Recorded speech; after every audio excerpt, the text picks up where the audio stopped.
പ്രിയപ്പെട്ട സഹോദരങ്ങളെ, സലാമുന്നലൈക്കും. നമ്മൾ ആചാരങ്ങളുടെയും അനുഷ്ഠാനങ്ങളുടെയും കാര്യത്തിൽ നമ്മൾ തർക്കിക്കാനില്ല എന്നുള്ളത് കഴിഞ്ഞ ഒരു ക്ലാസ്സിൽ നമ്മൾ സൂചിപ്പിച്ചു. ഏതെങ്കിലും ഒരു കർമ്മത്തിൻ്റെ കാര്യത്തിൽ, കാരണം അത് ഫിഖ്ഹാണ്, കർമ്മശാസ്ത്രമാണ്. കർമ്മശാസ്ത്രത്തിൽ എനിക്ക് താല്പര്യമില്ലാത്തതിന് അത് ആയിട്ട് ഒരുപാട് കാലങ്ങളായി. പഠിക്കുന്ന കാലഘട്ടത്തിൽ തന്നെ കർമ്മശാസ്ത്രം അരോചകമായിരുന്നു. കാരണം ഒരു ചെറിയ സംഭവിക്കാത്ത വിഷയങ്ങൾ വരെ ചർച്ച ചെയ്ത് പേജുകൾ ഒരുപാട് ചർച്ച ചെയ്ത് അവസാനം വ്യക്തമായൊരു തീരുമാനം പറയാതെ പിരിയാണ് ചെയ്യാറുള്ളത്. ഉദാഹരണത്തിന് ഞാൻ പറയാം, ഒളുണ്ടാക്കുമ്പോൾ നമ്മുടെ ഉള്ളം കൈയിൽ നിന്ന് ഒരു മുടി വളർന്ന് അത് വലുതായി നമ്മുടെ ഈ മുട്ടിന് മുകളിലേക്ക് അതിൻ്റെ വലിപ്പമായാൽ ഒളുണ്ടാക്കുന്ന സമയത്ത് വേളയിൽ ആ മുടി കഴുകുകയാണെങ്കിൽ തന്നെ മുഴുവൻ കഴുകണോ, അതല്ല മുട്ടുവരെയുള്ള വലിപ്പം എത്രയാണോ അത്ര കഴുകിയാൽ മതിയോ? ഇങ്ങനെ നിരവധി ചർച്ചകളാണ് കർമ്മശാസ്ത്രത്തിൽ നടക്കാറുള്ളത്. ആ കർമ്മശാസ്ത്ര തർക്കങ്ങൾ തന്നെയാണ് പല രൂപത്തിൽ നമ്മുടെ ഈ കാലഘട്ടത്തിലും നടന്നുകൊണ്ടിരിക്കുന്നത്. അപ്പോൾ ആ വിഷയത്തിൽ എനിക്ക് മുമ്പേ താല്പര്യം കുറഞ്ഞിരിക്കുന്നു എന്നാണ് ഞാൻ ആമുഖമായിട്ട് സൂചിപ്പിക്കുന്നത്. മറ്റൊന്ന്, നമ്മൾ ഖുർആനിനെ, മുസ്ഹഫിനെ പറയുന്നത് ആദം മുതൽ ഇങ്ങോട്ടുള്ള അമ്പിയാക്കന്മാരൊക്കെ ചരിത്ര പുരുഷന്മാരല്ല, മറിച്ച് ആദം, അതായത് മനുഷ്യന്റെ ആദിമ ബോധതലം തൊട്ട് ആ ബോധതല വികാസം സംഭവിക്കുന്നതിനനുസരിച്ച് അവനിലൂടെ കടന്നു പോകുന്ന മേഖലകളാണ് ഈ ആദമും നോഹും ഇബ്രാഹീമും മൂസയും എല്ലാം എന്നുള്ളത് നമ്മൾ സംസാരിച്ചിട്ടുണ്ട്. അതിൻ്റെ ഒരു സൂചന പറഞ്ഞിട്ടുണ്ട്. അതല്ല ഇന്നത്തെ വിഷയം. അതല്ല ഇന്നത്തെ വിഷയം. ചരിത്രവും ഈ കർമ്മശാസ്ത്രം പോലെ തന്നെ നമുക്ക് തീരുമാനം പറയാൻ പറ്റാത്ത രൂപത്തിൽ ആണ് ഇസ്ലാമിക ചരിത്രം ഇപ്പോൾ ഉള്ളത്. ഇപ്പോൾ ഖൈറുൽ ഖുറൂനി ഖർനി എന്നൊരു ഹദീസ് ഉണ്ട്. നൂറ്റാണ്ടുകളിൽ വെച്ച് ഏറ്റവും നല്ല നൂറ്റാണ്ട് എൻ്റേതാണ് എന്ന് പറയുന്ന ആ നൂറ്റാണ്ടിൻ്റെ അവസ്ഥ. അതുപോലെ തന്നെ സലഫുകളെ നമ്മൾ മലായിക്കത്തുകളേക്കാൾ, പൂർവീകരെ നമ്മൾ മലക്കുകളേക്കാൾ പരിശുദ്ധരായിട്ടാണ് നമ്മൾ കാണുന്നത്. അത്ര പരിശുദ്ധരായിരുന്നു അവർ എന്നുള്ളതാണ് നമ്മൾ കാണുന്നത്. അതുപോലെ തന്നെ ഖുർആനിലെ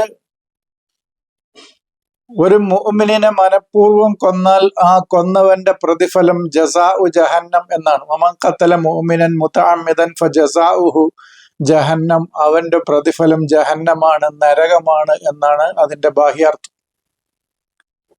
അപ്പൊ ഇങ്ങനെയൊക്കെയുള്ള വചനങ്ങൾ പഠിച്ച, അറിഞ്ഞ, പ്രവാചകന്റെ കൂടെ കഴിഞ്ഞ നൂറ്റാണ്ടുകളിൽ ഏറ്റവും നല്ല നൂറ്റാണ്ട് എൻ്റേതാണെന്ന് പറയപ്പെടുന്ന ആ നൂറ്റാണ്ടിൻ്റെ അവസ്ഥയെക്കുറിച്ച് നമ്മൾ പഠിക്കുമ്പോൾ, ചരിത്രം പഠിക്കുന്ന കാലഘട്ടത്തിൽ ഞാൻ പഠിച്ചോനെ, എന്താണ് ഈ മുസ്ലിങ്ങളാണല്ലോ ഇങ്ങനെ പരസ്പരം ഏറ്റുമുട്ടുന്നത്, പരസ്പരം കൊന്നു തീരുന്നത് എന്നെനിക്ക്, എങ്ങനെയാണ് സഹാബത്ത്, ഇവർ റസൂലിനെ കണ്ട് വളർന്ന ഈ സഹാബത്തും അവരുടെ അതിൻ്റെ മുത്തബീങ്ങളായ താബീങ്ങളായ ആളുകളും ഇങ്ങനെയായി തീർന്നത് എന്നുള്ളത് അന്ന് തന്നെ എനിക്ക് ചിന്ത ഉണ്ടായിരുന്നു. ഞാനതിലൊരു തീരുമാനം പറയുന്നില്ല.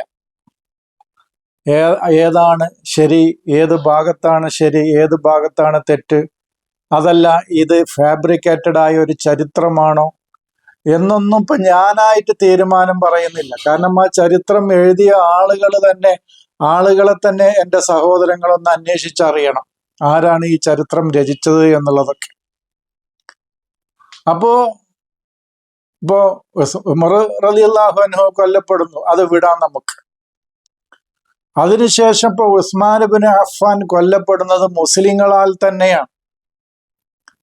അദ്ദേഹത്തിന്റെ കൊല്ലപ്പെടുന്ന രീതിയും കൊല്ലപ്പെട്ട അവസ്ഥയൊക്കെ ഞാൻ വിശദീകരിക്കുന്നില്ല. എൻ്റെ സഹോദരന്മാർ ഒരുപാട് കേട്ടും വായിച്ചും അറിഞ്ഞ സംഭവങ്ങളാണ്, ചരിത്രമാണ് അതൊക്കെ. പ്രഭാതത്തിൽ ഖുർആൻ വായിച്ചു കൊണ്ടിരിക്കുമ്പോൾ മുസ്ലിങ്ങൾ തന്നെയാണ് അദ്ദേഹത്തിന്റെ വീട് വളഞ്ഞത്, മുസ്ലിങ്ങൾ തന്നെയാണ് അദ്ദേഹത്തെ കൊന്നത്. നിങ്ങൾ നോക്കൂ. അപ്പോ എൻ്റെ നൂറ്റാണ്ട് ഇപ്പൊ നമ്മൾ അത്രയൊന്നും അതിൻ്റെ 1000-ലൊരംശം പോലും നമ്മൾ പരിശുദ്ധരല്ല എന്ന് നമുക്കറിയാം. എന്നിട്ട് പോലും നമ്മുടെ സഹോദരങ്ങളെ പോയിട്ട് ഇതര സമൂഹത്തിലെ ആളുകളെ കൊല്ലാൻ നമ്മൾ തയ്യാറാവുക എന്നുള്ളത് നമ്മളൊന്ന് ചിന്തിക്കാം. എന്നിട്ട് വേണം ഖൈറുൽ ഖുറൂനി ഖർനി എന്നുള്ളതും നൂറ്റാണ്ടുകളിൽ വെച്ച് ഏറ്റവും നല്ല നൂറ്റാണ്ട് എൻ്റേതാണെന്നും, അതുപോലെ തന്നെ മൻ ഖതല മുഅ്മിനൻ മുതഅമ്മിദൻ ഫജസാഉഹു ജഹന്നം, ഒരു മുഅ്മിനെ മനഃപൂർവ്വം കൊന്നാൽ അവന്റെ പ്രതിഫലം ജഹന്നമാണ് എന്നുള്ള ഈ വചനങ്ങളൊക്കെ നമ്മൾ മനസ്സിലാക്കാൻ.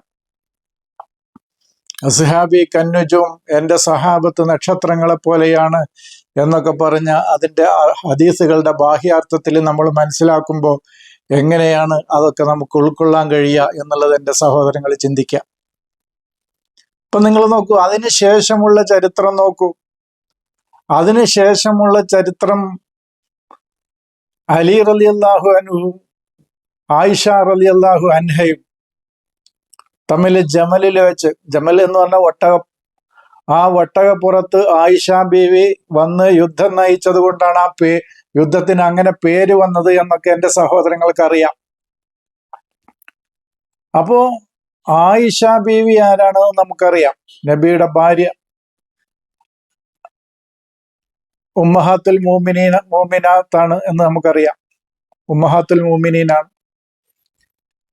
അതുപോലെ തന്നെ ഉമ്മഹാത്തുൽ മോമിനീനിൽപ്പെട്ട ഒരാളാണ്. ബാഹ്യമായ തലത്തിലാണ് ഞാനതൊക്കെ പറയുന്നത്. അലി റളിയല്ലാഹു അൻഹു ആരാണ്? നബിയുടെ മരുമകനാണ്. ഇവര് തമ്മിൽ നടന്ന യുദ്ധത്തിൽ, പരസ്പരം നടന്ന യുദ്ധത്തിൽ അനേകം മുസ്ലിങ്ങളാണ് കൊല്ലപ്പെട്ടത്. അപ്പൊ ഏത് ഭാഗമാണ് നമ്മൾ ശരിയെന്ന് പറയാം?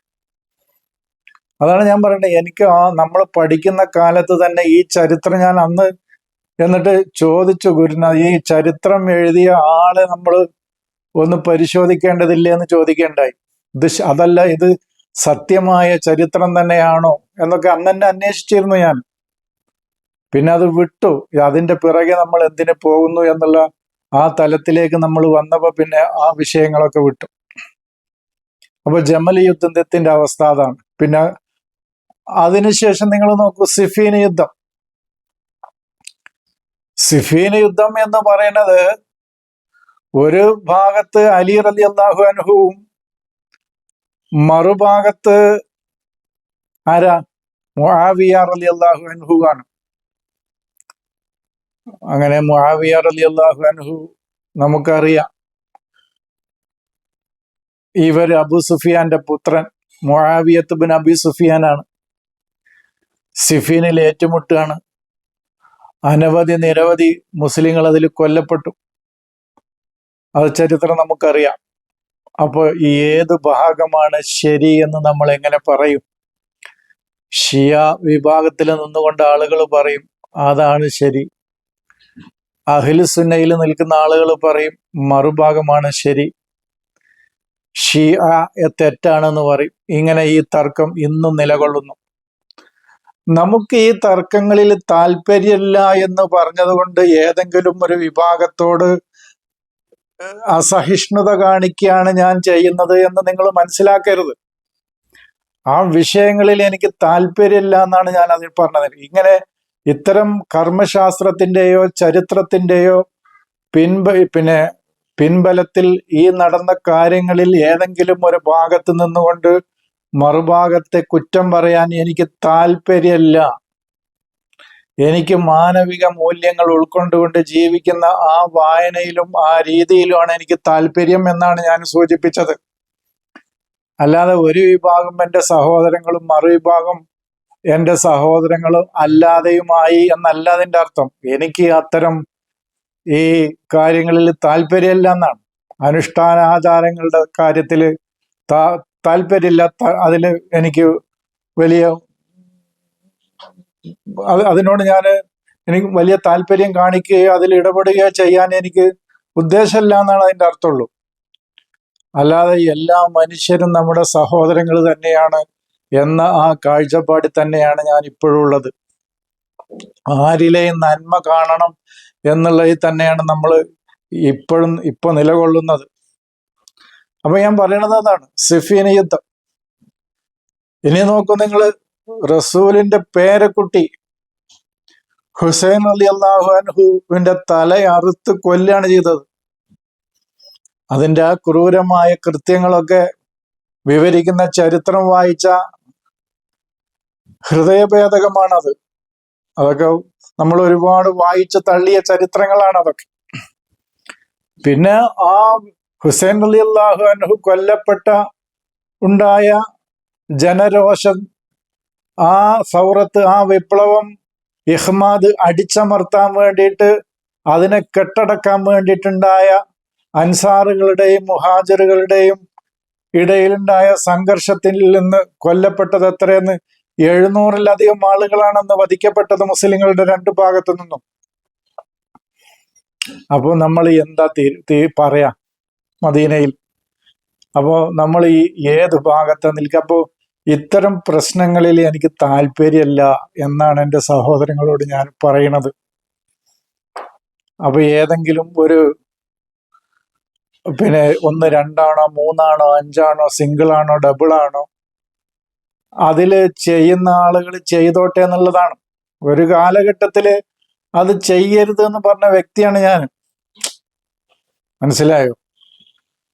അപ്പോ അതിൽ നിന്ന് എൻ്റെ മാറ്റത്തെ കുറിച്ചാണ് ഞാൻ കഴിഞ്ഞ ക്ലാസ്സിൽ സൂചിപ്പിച്ചത്. അല്ലാതെ ഒരു വിഭാഗവും എൻ്റെ സഹോദരങ്ങളല്ല എന്ന് ഞാൻ കണ്ടിട്ടല്ല എന്നാണ് എൻ്റെ വിനീതമായി എൻ്റെ പ്രിയപ്പെട്ട സഹോദരങ്ങളോട് സൂചിപ്പിക്കാനുള്ളത്. അത് മനസ്സിലാക്കുക. അപ്പോൾ ഹുസൈൻ റളിയല്ലാഹു അൻഹുവിന്റെ അവസ്ഥ അങ്ങനെ. ഞാൻ ചരിത്രം പറഞ്ഞാൽ പിന്നെ അതെന്നെ നീണ്ടുപോകണ്ടേ. ഇപ്പൊ ഹുസൈൻ റളിയല്ലാഹു അൻഹു വധിക്കപ്പെടാനുണ്ടായ ആ ചരിത്രം മുഴുവൻ വിശദീകരിക്കുകയാണെങ്കിൽ നമുക്ക് ഒരു ക്ലാസ് അതിന്റെ പേരിൽ തന്നെ എടുക്കേണ്ടി വരൂലേ? അറിയില്ലേ? ആ ചരിത്രം മുഴുവൻ വായിച്ച ആളുകളായിരിക്കും പല ആളുകളും എൻ്റെ ഈ ക്ലാസ് കേൾക്കുന്ന ആളുകൾ. അതിനുശേഷം ഹസൻ റളിയല്ലാഹു അൻഹു മറ്റൊരു മകൻ, ഫാത്തിമ ബീവിയുടെയും അലി റളിയല്ലാഹു അൻഹുവിന്റെയും നബിയുടെ മകളുടെയും കുട്ടികളിൽ മറ്റൊരു കുട്ടി ഹസൻ റളിയല്ലാഹു അൻഹു. ഹസൻ റളിയല്ലാഹു അൻഹു ചതിയിലൂടെ വിഷം കൊടുത്തിട്ടാണ് കൊന്നതെന്നുള്ളതാണ് ചരിത്രം. അപ്പോൾ അതും ചെയ്തത് ആരാണെന്ന് നമുക്കറിയാം. മുസ്ലിങ്ങൾ എന്ന് പറയുന്ന മുസ്ലിങ്ങളായ മറ്റൊരു വിഭാഗമാണ് എന്ന് പറയപ്പെടുന്നതെന്ന് ഞാൻ പറയണില്ല. കാരണം ഒരു തീരുമാനം ഞാൻ ഒന്നിലും പറയുന്നില്ല, അതാണ് പറയുന്നത്. അപ്പോൾ രണ്ട് ഭാഗത്തും മുസ്ലിങ്ങളാണ്. അപ്പോൾ ഈ ഖൈറുൽ ഖുറൂനി ഖർനി എന്ന് പറയുന്ന ആ നൂറ്റാണ്ടിന്റെ അവസ്ഥ, ഇപ്പൊ മുസ്ലിങ്ങളെ തന്നെ കൊല്ലുന്നതല്ല ഞാൻ പറയുന്നത്. ഒരു ഇതര സമൂഹത്തെ പോലും നമുക്ക് വേണ്ട, ഒരു ജീവിയെ പോലും നമുക്ക് ഉപദ്രവിക്കുന്നത് ഇഷ്ടമല്ല. അങ്ങനെ ഇരിക്കെ പരസ്പരം ഇന്നമൽ മുഅ്മിനൂന ഇഖ്വത്തുൻ എന്നൊക്കെ പഠിച്ച ആ വചനങ്ങളൊക്കെ പഠിച്ച ഈ സമൂഹം എങ്ങനെ ഇങ്ങനെയായി? ഇത് യഥാർത്ഥ ചരിത്രം ഇത് തന്നെയാണോ എന്ന് ഇപ്പോഴും ഞാൻ സംശയിക്കുന്നുണ്ട്. ചരിത്രം അങ്ങനെ ഉണ്ടെങ്കിൽ, അങ്ങനെ ഒരു ചരിത്രം ഉണ്ടെങ്കിൽ അത് ഈ യഥാർത്ഥ ചരിത്രം ഇത് തന്നെയാണോ എന്നുള്ളതല്ല, കൃത്രിമമായി രചിക്കപ്പെട്ട ചരിത്രമാണോ എന്നുള്ളതൊക്കെ എൻ്റെ അന്വേഷണം ഉണ്ടായിരുന്നു. പക്ഷെ ഞാനതിപ്പോൾ നിർത്തിവെച്ചു. കാരണം ഇനി അത് അന്വേഷിച്ചു പോകാൻ എനിക്ക് താല്പര്യമല്ല, ആയുസ്സുമില്ല. അതുകൊണ്ടാണ് നമ്മളത് നിർത്തിവെച്ചത്. വർഷങ്ങൾ ഒരുപാടായി ആ പഠനം നിർത്തിവെച്ചിട്ട്, അന്വേഷണം നിർത്തിവെച്ചിട്ട്. അപ്പൊ അതിന്റെ ആ അവസ്ഥ അങ്ങനെ. പിന്നെ ഇനി അലി റളിയല്ലാഹു അൻഹുവിന്റെ അനുയായികളും അലി റളിയല്ലാഹു അൻഹുവിന്റെ ഒരു വിഭാഗം അനുയായികളും, അലി റളിയല്ലാഹു അൻഹുവും ഒരു പക്ഷം ഒരു ഭാഗത്തും അദ്ദേഹത്തിന്റെ തന്നെ അനുയായികളായിരുന്ന മറ്റൊരു വിഭാഗം മറുഭാഗത്തുമായി നടന്ന മൗഖിഅത്ത് നെഹ്റുവാൻ എന്നാണ് എന്റെ ഓർമ്മ. നെഹ്റുവാൻ യുദ്ധം, അവിടെ നടന്ന പിന്നെ വലിയ യുദ്ധം, അതിലെത്രയാണ് മുസ്ലിങ്ങൾ കൊല്ലപ്പെട്ടത്. ഇങ്ങനെ അമവിയ ചരിത്രത്തിൽ അമവിയ ഭരണകൂടത്തിലെ ഭരണാധികാരികളിൽ ഒരുവിധമുള്ള ഭരണാധികാരികളൊക്കെ കൊല്ലപ്പെട്ടിരിക്കുകയാണ്. എന്തിനധികം എന്ന് പറഞ്ഞാല് പാട്ടില് വരെ, നമുക്ക് ഉണ്ട് സഖി എന്ന് പറയുന്ന പാട്ടിലെ ആ ഭരണാധികാരിയായ ഉമർ ഇബ്നു അബ്ദുൽ അസീസ്, അമവിയ ഭരണകർത്താക്കളിൽ ഒരാളായിരുന്ന ഉമർ ഇബ്നു അബ്ദുൽ അസീസ് ഏറ്റവും മാതൃകാപരമായി ഭരണം നടത്തിയ ഭരണാധികാരിയായ ഉമർ ഇബ്നു അബ്ദുൽ അസീസ് വരെ വധിക്കപ്പെടുകയാണ് ചെയ്തത്. അതും മുസ്ലിങ്ങളുടെ കൈകളാൽ തന്നെയാണ്. അത് മനസ്സിലാക്കിയാൽ മതി. ഇപ്പോ അമവിയ ഭരണകൂടം അവസാനിച്ചു, അബ്ബാസിയ ഭരണകൂടം നിലവിൽ വന്നു. അങ്ങനെ അബ്ബാസിയ ഭരണകൂടം നിലവിൽ വന്നപ്പോൾ അമവിയ ഭരണകൂടത്തിലെ ഭരണകർത്താക്കളുടെ ഖബറുകളും മുഴുവൻ മാന്തി പുറത്തിട്ടു എന്നാണ് ചരിത്രം. ശരിയാണോ തെറ്റാണോ എന്ന് എനിക്കറിയില്ല. പക്ഷേ അതിൽ ഒരാളുടെ ഖബർ മാത്രം അവര് പോലും മാന്തിയില്ല. അത് ഉമർ ഇബ്നു അബ്ദുൽ അസീസിന്റെയാണ്. അപ്പോ അത്രയും മാതൃകാപരമായ ഭരണം കാഴ്ചവെച്ച, ഭരണം നടത്തിയ ഭരണാധികാരിയായിരുന്നു ഉമർ ഇബ്നു അബ്ദുൽ അസീസ്. ആ ഭരണാധികാരി വരെ മുസ്ലിങ്ങളുടെ കരങ്ങളാൽ തന്നെ കൊല്ലപ്പെടുകയാണ് ചെയ്തത്.